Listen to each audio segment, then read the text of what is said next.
So, continuation, last Sunday, nagtuon ta sa tulo ka butang sa pag-improve. First, you must have the intention to grow. Intentional, imong growth. Number 2, you must have the right attitude or teachable attitude. Willing ka magpatudlo po. Number 3, you must learn from your past. So, kat-uni imong past. It's either it's a mistake or success, past victories, kat-uni gina silang mga butanga. And today, we will proceed to number 4. Number 4, learn new things. Pagkat-on sa bag-ong mga butang. Hinumdum ko sa isa ka story, sa isa ka carpenter or construction worker. Sige siya reklamo sa iyang kinabuhi. Wa siya'y joy, wa na siya'y kalipay. And every time maniudto sila, sige siya reklamo sa iyang paniudto. Nigabli niya sa iyang balunan, ukab niya, kanon, and then ay gilubong ditong duha ka piniritong tuloy. Nya pila ka bulan mo na iyang kaon. Ningon siya siyang tapad. Abi niyo bay, gipulan na gikos akong kinabuhi. Ngano man? Walang example akong paniudto. Mora gid ni. Akong sudan pirmi taga paniudto tuloy nga pinirito. Ingon po niya amigo, grabe sa nimong asawa, oy, wa gid nakalutog kanang bisag ibis na pud sunod. Lain na pong isda. Puro gid tuloy. Paluto si mga asawa lahi na pong pagkaon. Ingon po din siya, mo lagi ni problema bay. Kay ako ra may nagaluto sa ako ang pagkaon. Sige siya reklamo sa butang nga iyahang ginabuhat pirmi. So usually, mo na atong life. Sige tagreklamo sa atong kinabuhi, pero ato biyan ang tinuyuan. Kita'y naghimo, kita'y nagpalig-on ana, kita'y nag-feed ana nga feeling, yan sikag balik-balik ana nga klase sa emotion. So you need to plan for new things. Kung gusto kag improvement, lahi na pong kinabuhi, hala paghimo, pag-discover og bag-ong mga butang. Isod pog pirito ra po imong nabalang sudanon, lutuon, pangitag bag-ong discovery sa imong life. Life is about learning new things. It's about learning new things, new principles. Boring ang imong kinabuhi kung di ka magkat-on. Once muhunong nakag-discover og mga bag-ong butang, boring kaayo gyud ang life. Si Apostle Peter, siya'y unique siya sa tanang apostles tungod kay sa time si Christ nagbaktas babaw sa tubig. Among the 12 apostles, si Peter ang gustong magkat-on og bag-ong butang. Sukad sa tanang apostles, even sa Old Testament to New Testament, wala pa'y tao nilakaw ibabaw sa tubig. Pero pagkakita ni Peter nga si Christ naglakaw babaw sa tubig, ingon siya, Lord, palako apod ko sa tubig. Munang sa 12 apostles, si Peter ang paspas kay growth, aside ni Apostle Paul. Wapa si Paul ani nga time. Paspas sig learning si Peter. Kabalo mo nga no, curious siya sa mga bag-ong butang ug willing siya mo try sa mga bag-ong mga butang. Try good og bag-ong butang. Pangitag laing way nga makapa-improve si mong self-esteem. Ngano kang manggiulawon ka, ngano kang di ka hilig makigstorya, makig-share si mong problem, share si mong victory sa mga friends nimo. Pangitag laing way nga makadiscover kag bag-ong attitude, bag-ong personality, bag-ong character. Pangitag bag-ong friend nga makamotivate nimo. Kung isa ka friend sige lang kag negative. Pag-discover bag-ong friends nga makahatag og motivation sa imong life, dili pa ulahi ang tanan para mo grow ka, mo improve sa bag-ong mga butang. Take note, you will never grow if you will stop learning new things. Ang pag-grow, ang pag-discover ni bag-ong mga butang nga helpful sa imong life. Nung duman ako akong lola nga buhi pa sa una, way back, but pila na ka years, ignorante siya cellphone. Kanya, gusto na mo tagaan siya cellphone katong keypad pa. Kaya ron nga emergency, makakontak-kontak mi niya. Every time mo tingog to yung cellphone, mingon siya, dyan paminaw, mananapan na, nitingog na po. Mananap gid yung tawag sa cellphone. Oh, di ba? Ditingog inyong mananap diha. Mananap yung tawag sa cellphone.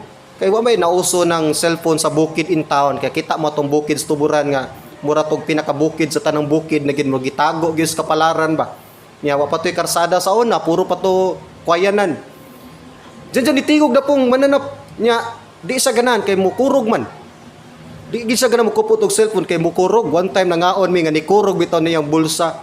Halos nalagpot yung kutsara, wa gid siya kabaw sa ibuhaton, naratol siya kay nikurog ang gi-vibrate lagi kay usay di kadungog. Amo gyud gipa-loud speaker, pakusog ang volume, gipa-vibrate para makit-an gyud. Way pulos ang phone. First time niya, after 1 year, more than a year, nagkat-on siya text. Na-appreciate na siya katong na-emergency ka isa nga gitextan siya, naka-send siya isa ka text. Kabalo mo, mura siya ni-graduate og college. Perting lipaya niya. Niya naka-receive siya, naka-open siya text message o naka-reply siya, perting lipaya niya. 1 year. Tigulang na siya that time, around almost 70 na iyang edad nga time. Nag-cut-on siya text, mura siya nag-graduate sa college. Di pa ulay ang tanan. Ang point na ko is, you will stop growing if you will stop learning new things. So pag-discover og bag-ong mga butang, dili man na ingon nga wa ka na kontento, pero kung napay kay chance nga pwede pang mo improve imong life, pangitag way nga mo improve ka. Unsa may mga big learning nimo sa imong life? Sa imong pag-exist as a Christian, as a father, as a mother, as a child, as a church member, unsay mga dagkong butang imong nakatunan daw? I know na agyod no. And para sa uban, ang mga great learnings, great lessons naalang na dito sa mga great universities, mga great institutions, great leaders. Grabe nimo na ay mga great learning sa atong life nga makatuna nato bisag ultimo lang ka nga pagkatao. Si King Solomon nakatuna niya ang mga dagko nga mga butang sa panahon nga tigulang na siya. Ma-amaze mo siyang life kay during sa first time nga si King Solomon gisubmit niya yung life sa Ginoo. Although okay ang starting point, pero pasadyang nabuhong na si Solomon sa wisdom, sa richness, sa influence, sa power, ni saka ang pride ni Solomon. Hinungdan nga tanan niyang decision making dili na guided sa wisdom sa Ginoo. Gibalik si Solomon sa pinakaubos king nga level sa iyang life. Sadyang si Solomon tigulang na, gidescribe pa niya nga puti niyang buhok, luya na iyang naong, hinay niyang tingog. Ang Book of Ecclesiastes, isa ni ka book of realization ni King Solomon. Kung basahon nimo diha gisaysay ni King Solomon ang mga butang nga iyang nakatunan sa iyang pagkatigulang na. O isa dinhi ang Ecclesiastes 12. Remember now your Creator in the days of your youth, before the difficult days come. Sa luya na si King Solomon, diha pa niya nakatunan nga ang best time di ay nga mo serve sa Ginoo sa imuhang batan-on pa nga edad. Paminaw mga batan-on. Panginaw pod mga adult ug even sa tong mga seniors. Daghan bitag realization. Ako bitaw nag-start ko sa seminary at the age of 18. And 18 paubos, puro gyud ko diha bulakbol, kiat-kiat lang. And then nakoy mga friends ana nga time pero wala kay nako na value to nga friendship ba. Sa time nga mi enroll kog seminary, di ka kinahanglan mo enroll seminary para mo grow. Sadyang giseryoso na kong Christian life, ni grow ko hinay-hinay. And the more ka mo grow diha sa Ginoo, daghan kag makatunan nga mga practical nga mga butang. Mahimo na kang intentional ba? Ingon si Paul, ayaw sumbag sa hangin lang. Dapat dunagi maigo when it comes to sports ang illustration ni Paul. Once mo grow ka spiritually, tanan nimong decision making based na sa wisdom sa Ginoo, nanana siya saktong purpose. Di ba kasuway mo decision, decide sa mga butang nga walay benefit ninyo, sayang-sayang lang, natay mga pila ka years nga gihaguan, and then ang ending di ay walay pulos sa atong family, sa atong kaugalingon, sa atong kabataan. Daghan kitag mga wasted times, wasted decision. It's because dili na bunga sa atong maturity. Once mo mature ka, di ka basta-basta mohimog desisyon. Nagunahuna ka unsay outcome, kinsay maka-benefit, unsay ikaayo, unsay ikahatag nimo sa Ginoo. Ilhana na sa ka tawo nga na siya'y wise, mature nga decision making. And here comes Solomon. Sa pagka-great leader ni Solomon, pila ka years na lead niyang Israel. Dato kay that time ang Israel. Luhod ang mga king sa kang King Solomon this time. Gabi sa manulti, mamaba. Pagsulat niya sa Ecclesiastes, tigulang na siya. Ingon siya, wala to'y pulos tanan. Vanity of vanities. Og here comes King Solomon, iyang na-realize nga ang pag-serve day sa Ginoo naagyod best nga starting line sa young age, sa pagkabatan-on. Mabitaw sa atong pangidaron, usay gulang na ta, nindot unta no, mo dagandagan pa ta apil og fellowship, pero luya na tong tuhod. Niban gusto matog fellowship pero di na makaya sa atong mata, hina na. Niban gusto pa mo barog sa tubangan pero di na makaya sa atong knowledge, sa atong intellectual nga bahin. It's because naatay mga pagmahay. Kung ingon ni King Solomon, once napakasasaktong pangidaron, lagsik, paspas pa ka mulihok, muna'y best kayo nga time nga ihatag ni mutanan sa Ginoo. Learning na sa usa ka expert, legendary nga si King Solomon. Abi nimo sa life ni King Solomon, na-realize niya ang whole conclusion sa life. Kano sa ka mohimog conclusion? Kanang bitaw moingon ka, therefore, sa ato pa, kasagarang tao nga tigulang na magsigi naghimo og ang kinabuhi di ay may tungod ani. Mga powerful kay na nga mga learning ang mga advice sa mga tigulang. Ang conclusion di ay sa kinabuhi sa tao, verse 13. Let us hear the conclusion of the whole matter. Fear God and keep His commandments. Ingon ang Bible, walay mulabaw sa iyang kawais o kabright anang panahon ni King Solomon. So, layo ra kita sa kumingking ni King Solomon. Pero sa daghang miagi ni King Solomon, ingon siya, ang pinaka whole conclusion sa life, kahadluki ang Dios ug tumana iyang sugo. Nahadlok batas Dios, nituman batas sa iyang sugo. Di ni pwede magbulag, kaya pagtuman nimo sa sugo sa Dios, mo'y level sa imong pagkahadlok kaniya. You cannot say you're fearing the Lord and then wa nakita sa atong obedience diha sa Ginoo. Muna nga si King Solomon ni-advise siya nga dili pa ulahi ang tanan sa pagkat-on. Kat-on ni ang bag-ong mga butang. Pangitag way mo improve ka diri sa church, sa iyong pagka-youth, sa iyong pagka-parent, sa iyong pagka-anak. Pangitag improvement sa imong life. Discover bag-ong mga butang. Pangayag mga butang, Lord, testingan ako ni Ginoo, gamita daw ka dinhi nga area, dinhi nga aspect sa akong life. Ayaw kontento sa isa lang ka growth sa imong family, life, sa imong career, pangitag way nga duna kay magkatunan nga mga butang na pod sa imong kinabuhi. Learn new things. Sa imong pag-serve sa Ginoo, sa imong secular life, pangitag bag-ong business. Kung naisa ka business na sunog, nawala, nahanaw, pangitag bag-ong opportunities. Pangitag bag-ong attitude sa imong Christian life. Pangitag bag-ong habits, bag-ong self-discipline, bag-ong skills, bag-ong talent. Pangita og pamaagi nga mo improve ka. And of course, once imong ubanon ang Ginoo sa imuhang tinguha, gamiton kanya sa wala nimo gi-expect nga pamaagi. Okay, number 5. Be willing to give up something for your growth. You must be willing to give up something in order for you to grow. Dapat duna kay i-give up na kay buhian para ka mutubo. Costly ang growth. Mahal magpatubo og tanom. Mahal magpatubo og farm. Mahal magpatubog mga kanabitawang mais, ang fertilizer lang daan. Mugasto kag maayo pa, una ka makakita sa ani. Ako nagbuhi-buhi bitaw kog mga isda, mga koi, goldfish. Kung gusto nako pa paspason ilang pagtubo, Mupalit kog mahalong mga pagkaon. Butangan na kog oxygen ilahang tubig. Mugasto kog dako-dako para paspas ang growth. Tanan, education. Kung gusto ka paspas imong learning, imong educational level, mugasto kag college.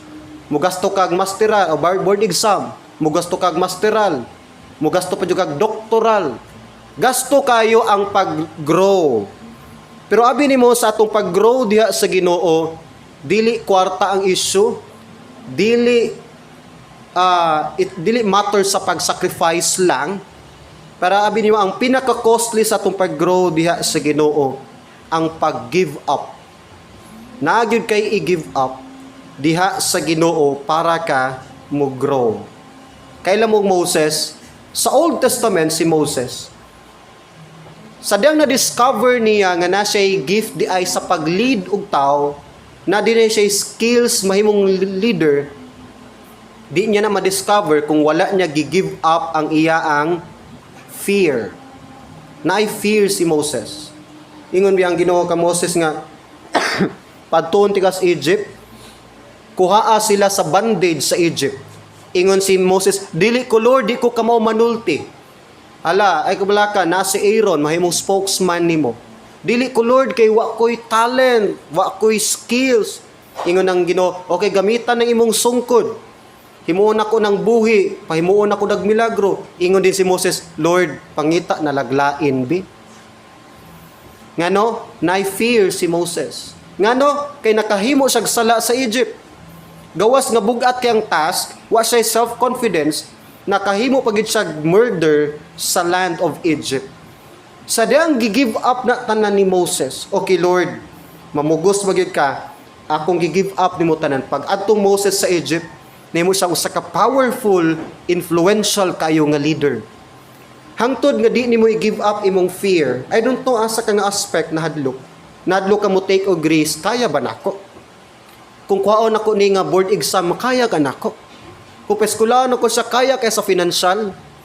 Kung mukuha ko ani nga course, kaya kaysa kong wisdom, sa kong knowledge. Kung padayon kong seminary, makaya ka nako ang mga testing challenges.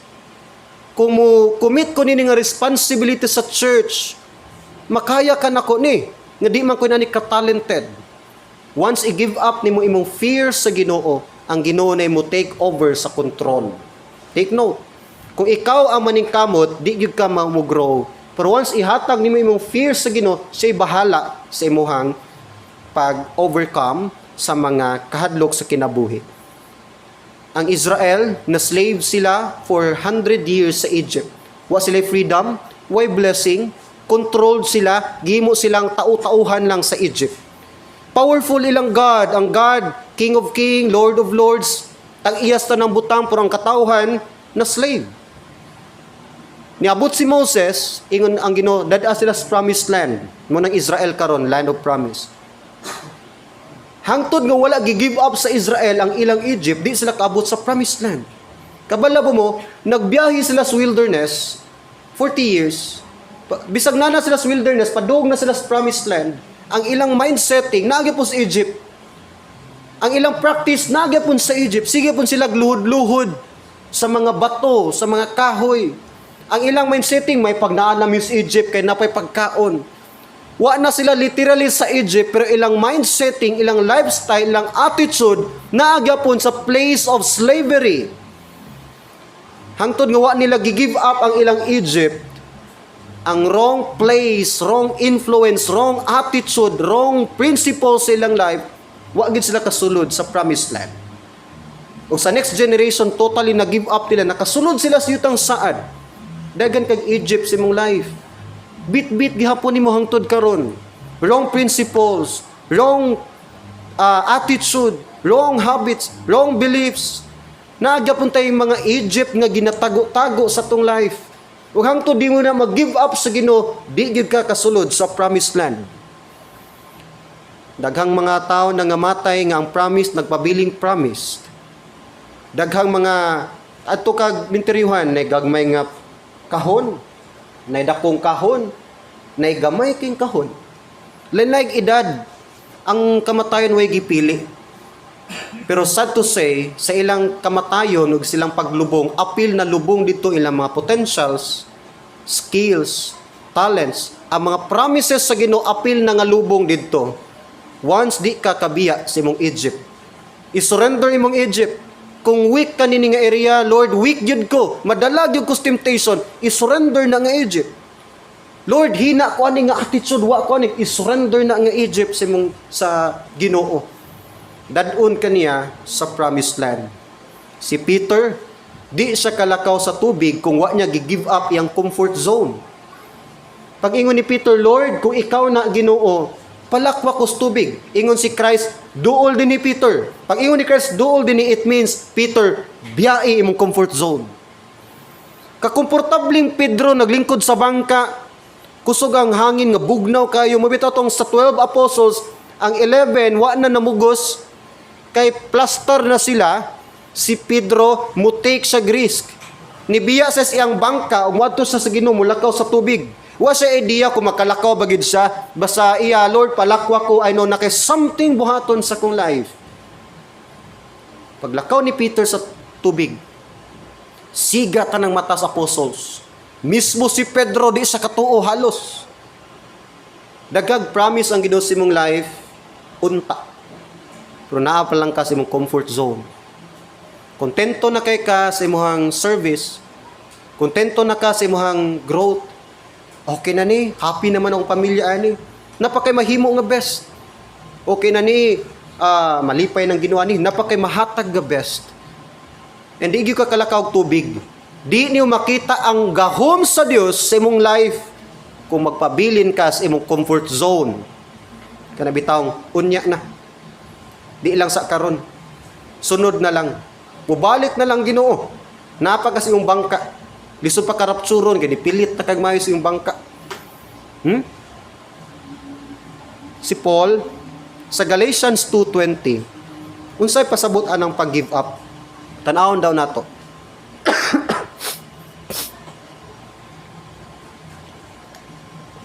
Galatians 2:20, 2:20 sa to. Giunsa ni Paul pag give up ang tanan. Ilado man gud si Paul nga tanan niyang weaknesses, tanan niyang fear, iyang gi-give up tanan sa Ginoo. Unsay pasabutan ang pag-give up? Ingon ni Paul, I have been crucified with Christ.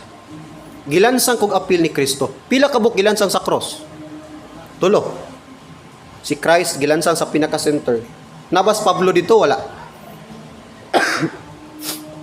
Nas Pablo dito wala. Wala. Pero nga nang ingon si Paul, gilansang biya kog apil ni Kristo. Di ni literal.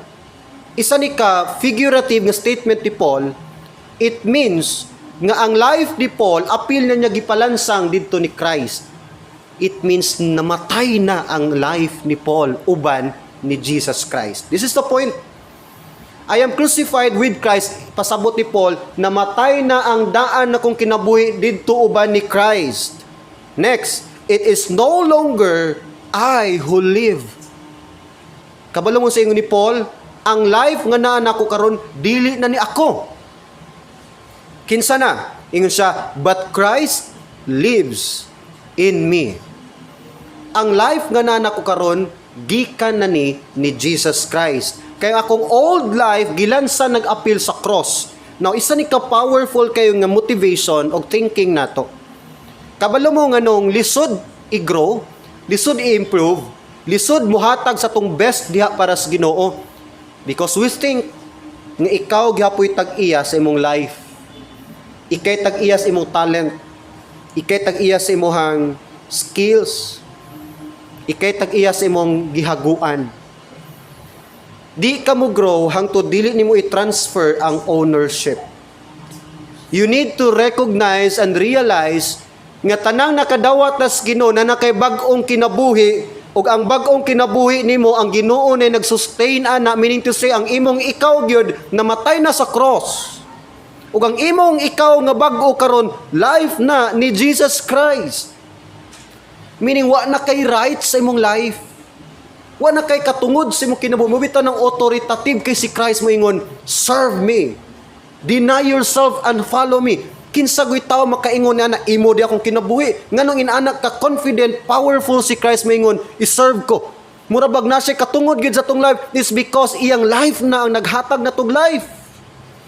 Kung sa ato pa, ako man na nganong ikaw may nagamit. Ako man ang kabaw nganong sa imo man ang daruhan nagdaro. Si Christ gipalit na tika. Gilukat na tika sa cross. Nganong dito ka nag-serve sa uban, serve me. So si Christ na siya authority, na siya right, moingon na, munang confident kay siya moingon nga deny yourself and follow me, tungod kay siya ni tag-iya gyud sa imong self.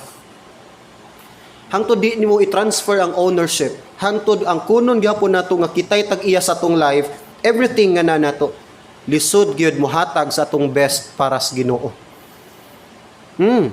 Sayang manggod pastor ang time, sayang manggod pastor akong talent. Sayang, why masayang basta para tanan sa Ginoo?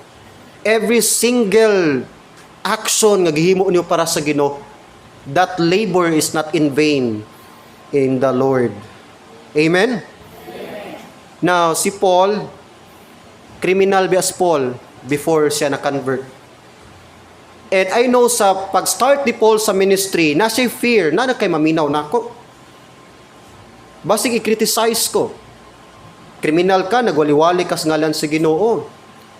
Na-doubt si Paul kung may effective ba siya, na siya fear, na siya weaknesses.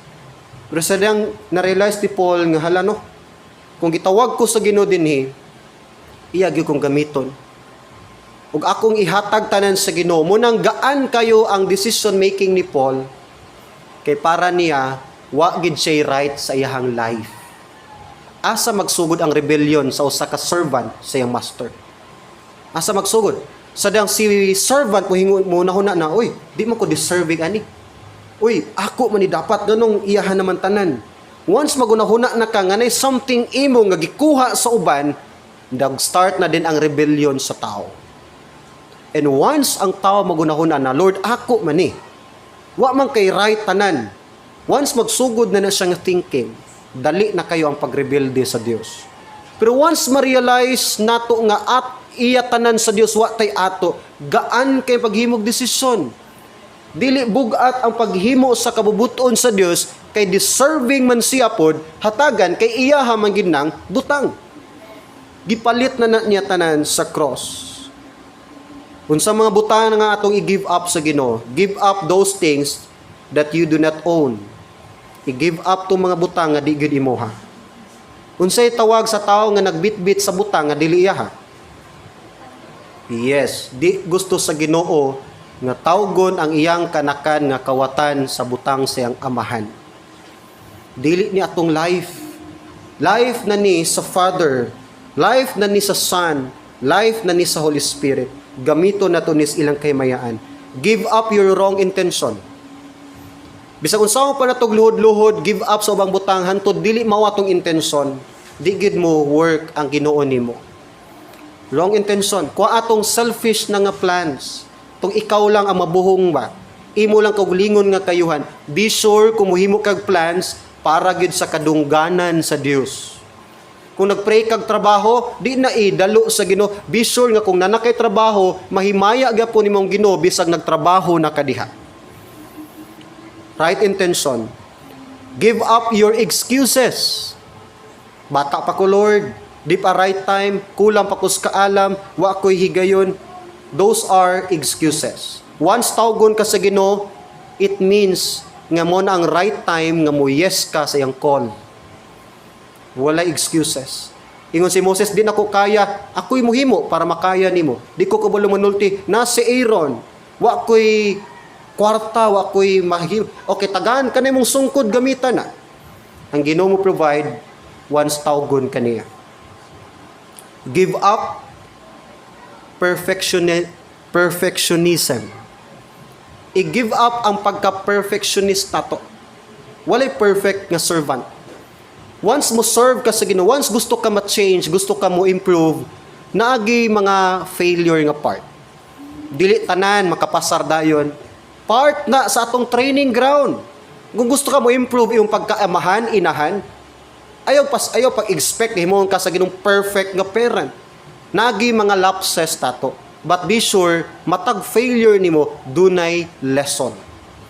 So ayaw pag-expect nga perfect na gid ma-perform. Expect gyud ka nga naa gyud mga pagkulang gihapon. Normal ka mahagba, ma-down, pero importante mamapha ka, mubangon kag balik, iniglihok nimo sa Ginoo another level na pudto sa imong motivation. Give up short-term mindset. Ayaw expect inig-ugma, maayo na dayon ka. Inig-ugma, ngilngig na dayon kay kastanan. Inig-kaugma, do na dayon fruit. No. Kuhaan ng short nga mindsetting na to. Short-term nga mindsetting. Tanan, muagig yung process. Walay shortcut sa growth. Walay shortcut sa improvement. Tanan gyud haguan sa nato. Wa man ta nagisgot og kaluwasan dinhi man ta sa tong improvement. Nice saktong process, one day mo improve ka. Again, growth is costly. But failure to grow is dangerous. Mas delikado kung di ka mag-grow. Pangitag way, room for improvement, willing ka gyud magpatudlo, willing ka mo grow, one day ma-amaze ka unsa nga klase nga level sa growth ang ihatag sa Ginoo sa imong life. Number 6. Fight the attacks of the enemy. Sukli ang pag-atake sa kaaway. Now, ato ning bantayan ha.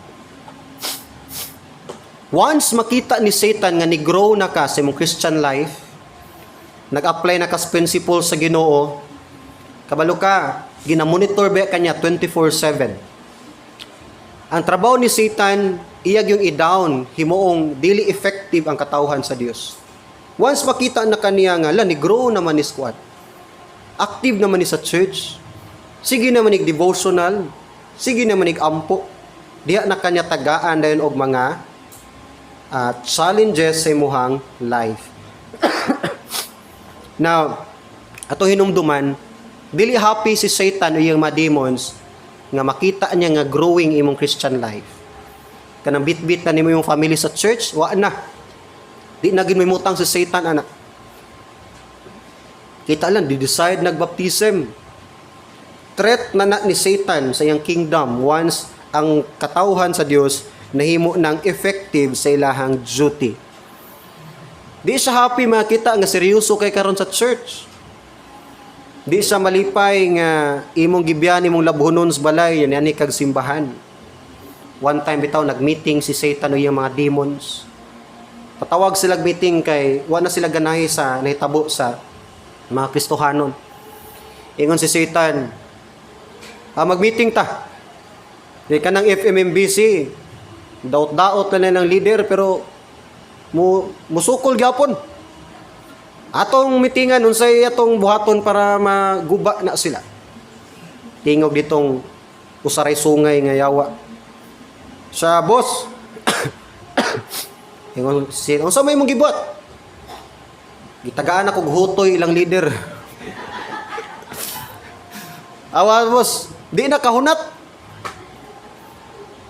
Unya, hutoy ra. Hutoy ra man di man nung COVID.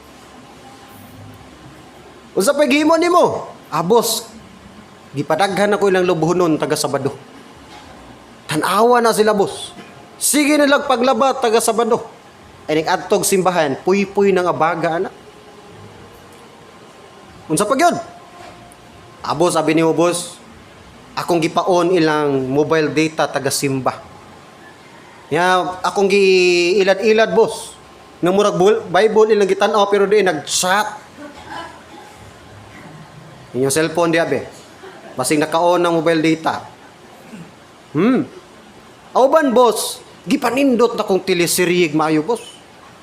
Sa Sabado gipanindot na kong movie sa Netflix. Tagaan ako sa silingan nga naay libreng wifi. Sige nag-wifi, boss. Di na maminog paglaom. Magsige na Facebook, tan-og movie, inig Sabado, inig Domingo, boss. Wa nay time para sa Ginoo. Now, to tell you honestly, although mura ni siya joke, naagigihimo ang demon, ang yawa karon sa imong life. Di gid siya happy nagtan-aw. mo decide kag isa ka step forward para sa Ginoo, ginaatang-atangan niya imong pamilya, pwede niya gamiton imong pinansyal, imong panglawas, ang imuhang pamilya, ay mo bang mga relatives. Daghan siya pwede gamiton para babagan lang ka sa imong plano sa pag-move forward nimo diha sa Ginoo. Na isa ka parable sa New Testament, Matthew 13:24 ngadto sa 30. Ano yung basa taas? Basta na sa Matthew 13:24 to 33. Na isa ka parable gihatag si Christ. Na usa ka master, nagpatanom siya kanabang pananom sa iyang kaumahan.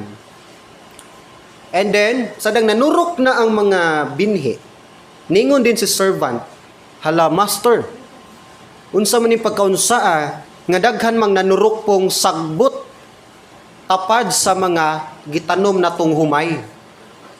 Ingon din ang servant, unsa man master, ako ning pang-ibton, aron malimpyog usab. Ningon din si master, ayaw na lang. Kay kung imong ibton, maapil og kaibot ang mga bag-ong turok nga mga humay o mga tanom. Pasagdiin na lang na sila kay nag-abot sa harvest. Kuhaon naman ang mga sagbot, sunugon o i-reserve tong mga pananom na to. First, kini siya nga parable, naghisgot ni sa mga Kristohanon inigbalik ni Christ. Nga kung daghan ang mga Christians, mas daghan gyud ang mga iyapos dautan. Mubitaw na reason nga nung pa sila kuhaa karon kining abot sa adlaw sa paghukom, ang Ginoo mo hipos nila. Mun ayon mo kasina gyud kung namoy silingan nga dili Kristohanon niya gi-bless. Di ba na taw sahay? Nga tikasan man kining dako. Nganong gi-bless man ni? Actually di man na blessing. Kabalo mo usahay ang money mahimo ng curse. Dagang tao nga dagay kay kwarta nga wa na kailag Dios, wa kadumdum og simbahan tungod sa kwarta. Meaning to say, ang ilang richness na himong curse sa ilahang life. Oh. And one day, mubalik ang Ginoo, hipuson niya ang tanang mga dili niya anak. Katong nahimong sagbot bas mga Kristohanon. Hipuson to o gisugbas kalayo o gamakanakan niya iyang i-safety. Pero ikaduang meaning ani is, yes, naagi gitanom ang kaaway para disturbuhon ang imong Christian life. Wa mo ambot nakaabot man nga question. Sukad ko nimong Kristohanon pastor. Sukad ko nagsimbas inyong simbahan. Daghan na magpagsulay.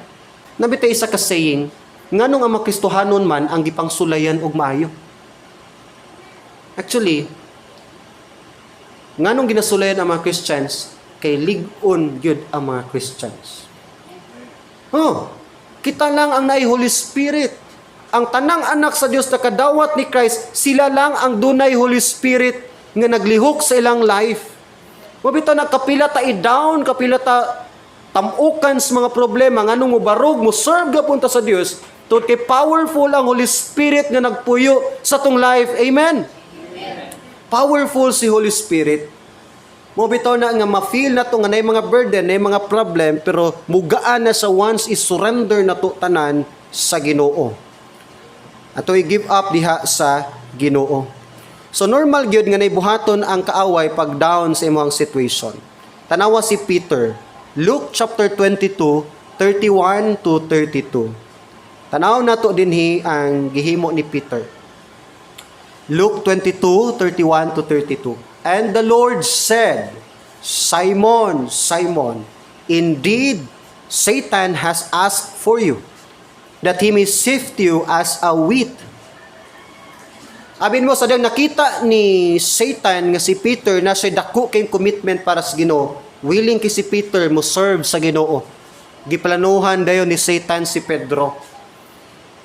Dako di kinig faith ning tawhana, dako din ning commitment sa Ginoo, dako din ning plano, ako ning i-down. Nang ingon din si Christ, Pedro, pagbantay in town. Kay dako kayo giplano ang yawa sa imong life.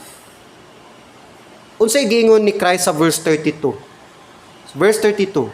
But unsay comfort ni Christ? I have prayed for you, Peter. Ayaw ka bala ka, Pedro, giampo ti ka.